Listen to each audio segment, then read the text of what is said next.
Okay, so for our notching and scooping portion, we're going to be using that parametric equalizer that I talked about. So right now, as you can see, I've got two audio tracks here. One is our speaking track, and the other one is our music track. Go ahead and play them. The river.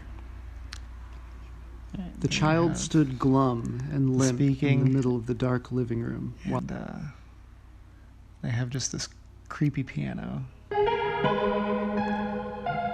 is a song you may recognize. Okay, so what we're going to do is we're going to go ahead and unsolo those, and we're going to navigate into our effects, and we're going to be looking for our parametric equalizer. I'll go ahead and adjust that a bit, give us a little bit more room for our effects. So yeah, you can find the parametric equalizer just by searching for it. There it is. You're going to go ahead and drag it into your speaking track, and you see you have those 5 points that I was talking about. And let's go ahead and just give a listen. The child stood glum and limp in the middle of the dark living room. So you can see all the different frequencies that are activating at the sound of my voice, and that's basically just saying that my voice is occupying all of those frequencies to varying degrees of intensity, of course. So we're going to go ahead and try to find the middle, and we're going to adjust the width of our point. Well then, for Christ's sakes, fix him, the father muttered. To be a little bit wider, just so it covers a wider range of frequencies. It's going to just give us a larger sort of bump. You'll see when I drag it up. And you don't want to go too high with it. The vocals are already at a pretty good volume, so I wouldn't push it too much. The river.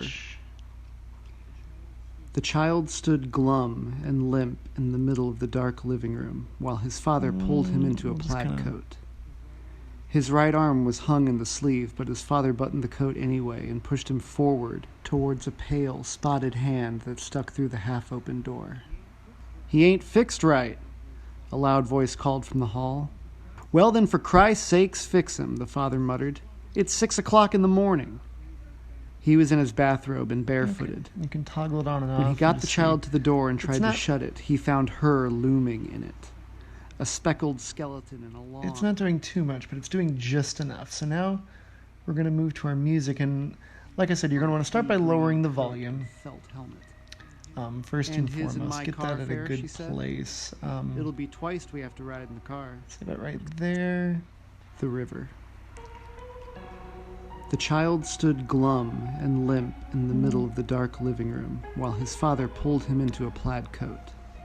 So I'd say that's a good volume, but as you can hear, it's still kind of competing with the vocals. So we're basically going to do the same thing with the music, but the opposite. So we're going to find those frequencies that we took up in our speaking vocals, and we're going to take them down in our piano, and that's just kind of basically scooping out a nice frequency range for the most intense part of our speaking. "And his and my car fare," she said.